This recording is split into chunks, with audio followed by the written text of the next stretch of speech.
اور بھائی اللہ نے کب کہا ہے کہ مجھے تمہاری نمازیں چاہیے؟ اللہ تو کہتا ہے تمہیں تمہارے لیے نمازیں چاہیے، اور نماز کو اتنا کیجول بنا لیا انہوں نے۔ صحیح مسلم کے اندر حدیث ہے، آپ صلی اللہ علیہ وآلہ وسلم نے فرمایا بندے کے کفر اور اسلام کے درمیان فرق ہی نماز ہے۔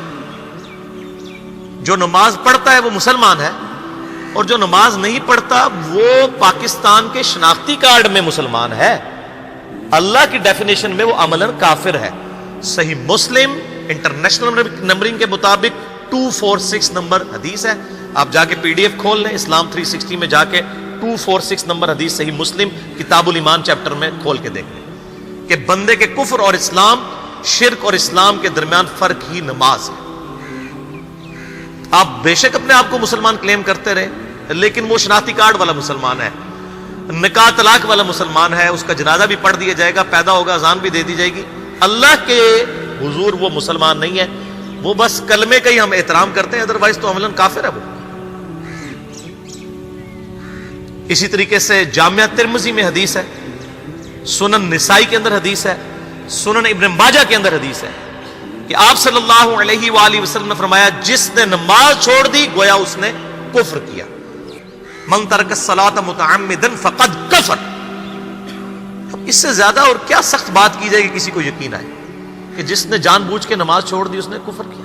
اب جان بوجھ کے یہ نہ سمجھیے گا کہ جی میں بال بچیاں دے وہ کمائی کرتا رہنا تھا منو ٹائم نہیں ملتا۔ جان بوجھ کی ڈیفینیشن بھی نبی علیہ السلام نے بخاری اور مسلم میں موجود ہے کہ اگر کوئی شخص بے ہوش ہو جاتا ہے یا سویا رہ جاتا ہے، یہ دو آپشنز ہیں، یا تیسرا آپشن ہے وہ بھول جاتا ہے، تو جیسے یاد آئے اسی وقت وہ والی نماز پڑھ لے۔ لیکن جو شخص دنیا کو ٹاپ پرائورٹی مانتا ہے، اپنا آفس چھوڑنے کے لیے تیار نہیں، اپنا کلینک چھوڑنے کے لیے تیار نہیں ہے، اور اپنی دکان چھوڑنے کے لیے تیار نہیں ہے نماز کے لیے، تو ظاہر ہے کہ وہ تو اپنے آپ کو دھوکہ دے رہے ہیں۔ اللہ تعالیٰ تو اپنے معاملات کے اندر بالکل اسٹریٹ فارورڈ ہے، بالکل یہ ذہن میں رکھ لیں۔ جامعہ ترمذی میں صحیح سند کے ساتھ موجود ہے، عبداللہ بن شفیق تابعی رحمہ اللہ تعالیٰ کہتے ہیں کہ صحابہ کرام علیہم رضوان صرف نماز کے چھوڑنے کو ہی اعمال میں سے کفر سمجھتے تھے، یعنی وہ کسی کو نماز پڑھتا ہوا دیکھتے تھے تو کہتے تھے یہ مسلمان ہے، اور کسی کو نماز پڑھتا ہوا نہیں دیکھتے تھے تو وہ کہتے تھے یہ کافر ہے۔ یہ جامعہ ترمذی ہے، یہ کوئی سٹوری بک نہیں میں سنا رہا آپ کو۔ مسند احمد میں صحیح سند کے ساتھ حدیث ہے، نبی صلی اللہ علیہ وآلہ وسلم نے معاذ ابن جبل سے فرمایا معاذ اللہ کے ساتھ کسی کو شریک نہ ٹھہرانا، خواہ تمہارے ٹکڑے ٹکڑے کر دیے جائیں، تمہیں سولی پہ چڑھا دیا جائے، تمہیں آگ میں جلا دیا جائے، اللہ کے ساتھ کسی کو شریک نہ ٹھہرانا، اور معاذ نماز بھی نہ چھوڑنا، کیونکہ جس نے نماز چھوڑ دی اللہ تعالیٰ کے ذمہ کرم سے وہ نکل گیا، اللہ کے حضور اس کے لیے کوئی حصہ نہیں ہے جس نے نماز چھوڑ دی۔ کتنا کریٹیکل ایشو ہے۔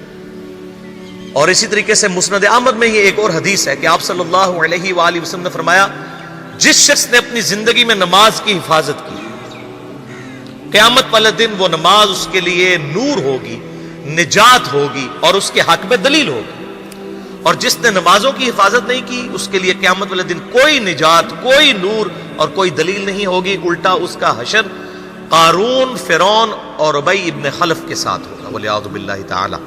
یہاں تو ہم کہہ دیتے ہیں یا اللہ جو کچھ بھی ہے تیرے محبوب کی امت سے ہے، یعنی اے اللہ ہم نے تو اپنی اصلاح کوئی نہیں کرنی، ہمیں اسی طریقے سے ہی قبول کر لیں، والعیاذ باللہ تعالی۔ اور کچھ ویسے علماء کا بھی اس میں بڑا برا کردار ہے کہ انہوں نے نماز کو بھی اتنا مشکل فرض بنا کے پیش کیا ہے کہ ایک عام آدمی کے لیے، اور جو دنیاوی معاملات کے اندر بھی انوالو ہے، اور کسی ایسی عورت کے لیے جس کے کئی بچے ہیں، مطلب اس روٹین کے اندر اس نماز کو مینج کرنا مشکل ہو جاتا ہے۔ ہمیں تو عشاء کی صرف 17 رکعتیں بتا دی گئی ہیں، حالانکہ 24 گھنٹے کے اندر ٹوٹل نماز کی رکعتیں 17 ہیں جن کی اکاؤنٹیبلٹی ہے۔ اور میں یہ بڑے یعنی وثوق کے ساتھ ایک ذمہ دار مبلغ کی حیثیت سے یہ بات کر رہا ہوں۔ آپ صحیح بخاری اور صحیح مسلم کھول کے دیکھ لیں، فرض نمازوں کی تعداد جو ہے وہ 5 آئی ہے، اور ان کی رکعتوں کی تعداد بھی بیان ہو گئی ہے۔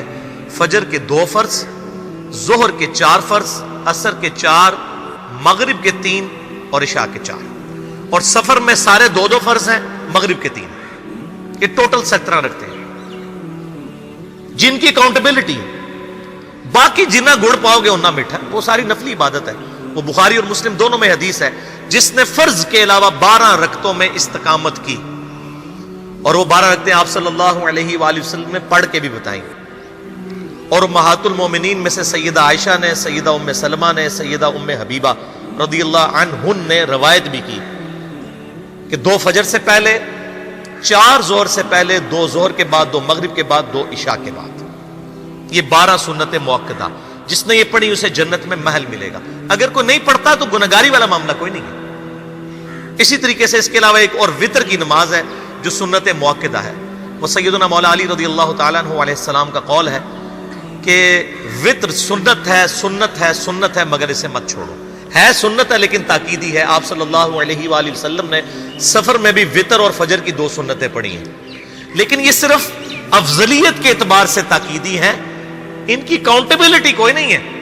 البتہ یہ ضرور ہے، سنن ابی داؤد میں ایک حدیث ہے کہ جس کی قیامت والے دن فرضوں میں کوتاہی نکل آئے گی تو اللہ تعالیٰ فرمائے گا میرے بندوں کی جو نفلی اور سنت عبادت ہے اس کو تول لو اور فرضوں کے ایکویلنٹ قبول کر لو. تو آپ اگر یعنی سنتیں پڑھیں گے تو اس کے ایکویلنٹ نفلوں کی کوتاہی پوری ہو جائے گی، ادروائز اکاؤنٹیبلٹی اس کی کوئی نہیں ہے. یہ ذہن میں رکھیے گا. صحیح بخاری اور مسلم دونوں میں حدیث موجود ہے. ایک صحابی آئے، انہوں نے کہا یا رسول اللہ صلی اللہ علیہ وآلہ وسلم میں جنت میں جانا چاہتا ہوں، مجھے کوئی شارٹ کٹ بتا دیں. آپ صلی اللہ علیہ وآلہ وسلم نے فرمایا اسلام لانے کے بعد نماز، فرض نماز کو قائم رکھ. پھر فرمایا فرض زکوٰۃ ادا کر، فرض روزے دے، روزے جو ہیں وہ ان کو ادا کر اور روزے رکھ. حج اس وقت فرض نہیں ہوا تھا، وہ زندگی میں ایک بار ہے. تو اس نے کہا یا رسول اللہ صلی اللہ علیہ وآلہ وسلم جتنا آپ نے مجھے بتایا نہ میں اس میں ایڈ کروں گا نہ اس میں سے کوئی چیز مائنس کروں گا. اور یہ کہہ کے وہ چلا گیا. آپ صلی اللہ علیہ وآلہ وسلم نے فرمایا اگر کسی نے کسی جنتی شخص کو دیکھنا ہے تو اس کو دیکھ لو جو یہ کہہ کے گیا کہ میں فرض نماز سے زیادہ کوئی نماز نہیں پڑھوں گا، صرف فرض روزہ ہی رکھوں گا، فرض زکوٰۃ ہی دوں گا. اب روزہ اور زکوٰۃ میں تو ہمارے علماء کو اور عام پبلک کو بھی جو دیندار لوگ ہیں ان کو ہضم ہوتی ہے کہ کوئی شخص یہ نہیں کہتا کہ بھئی پیر اور جمعرات کا روزہ. صحیح مسلم میں حدیث ہے کہ آپ صلی اللہ علیہ وآلہ وسلم کے نفلی روزوں کی یہ روٹین تھی. کوئی آپ کو یہ نہیں کہے گا کہ جس نے جمعرات اور پیر کا روزہ نہ رکھا اس کے رمضان کے روزے ہی قبول نہیں ہوں گے. کوئی کہتا ہے؟ کیونکہ ان کو پتہ وہ نفلی ہے. اسی طریقے سے زکوٰۃ تو صرف 2.5% ہے نا، باقی تو نفلی صدقات ہیں جتنے مرضی دیں. کوئی شخص نہیں کہتا کہ نفلی صدقہ نہ دیا تو آپ کی زکوٰۃ بھی قبول نہیں ہوگی. الٹا یہ کہتے ہیں وہ بس جی زکوٰۃ دے لو تو باقی سارا مال پاک ہے. لیکن جب فرض نماز کی باری آتی ہے تو اس وقت وہ 12 رکھتے ہیں بھی سنت موقدہ بیچ میں گھسیٹ دیتے ہیں. وہ بھی صرف فضیلت ہے. ٹوٹل 17 رکھتے ہیں، 2 فجر کی، 4 ظہر، 4 عصر، 3 مغرب، 4 عشاء. یہ میں کو اپنے لیے گراؤنڈ نہیں بنا رہا، میں تو الحمدللہ اس کے علاوہ بھی نفلی عبادت کرتا ہوں. لیکن میں بتا رہا ہوں خدا کے لیے لوگوں کو دین ایسا مشکل نہ پیش کریں کہ جو نبی علیہ السلام نے امت کو وہ دین نہیں دیا ہوا. اپنی مرضی سے انجیکٹ نہ کریں دین، لوگوں کے لیے مشکلات نہ کھڑی کریں. ان کو فرض نماز تک رکھیں. پھر انشاءاللہ کئی لوگوں کو میں نے اس نے نماز شروع کروائی، انہوں نے سنت نماز بھی، نوافل بھی شروع کر دی ہیں. لیکن آپ کم از کم وہ ڈیٹم لیول تو اچیو کروائیں لوگوں کا. لیکن فرض نماز کی باری آتی ہے کہتے ہیں جی سنتے بھی حصہ ہے. کہاں سے میرے بھائیوں حصہ ہے؟ وہ 17 رکھتے ہیں، سنتیں پڑھیں گے ثواب ہے، نہیں پڑھتے گناہ کوئی نہیں. تو کم از کم فرض تو ادا کریں. اس کے لیے آپ کو ٹوٹل 24 گھنٹے میں میرے خیال ہے 40 منٹ بھی نہیں چاہیے فرض پڑھنے کے. تو اس کے اوپر تو استقامت کم از کم ہم اختیار کریں. اور چھوٹی چھوٹی جو نٹی گٹیز ہیں ان کو تو ہم نے اتنا فالو کیا ہوا ہے، اور فرض نماز کے بارے میں ہم اتنے کیجول ہو جاتے ہیں. تو یہ فرض نماز کی امپورٹنس اس حوالے سے ضروری تھی، اس لیے میں نے ساتھ ہی بیان کر دی.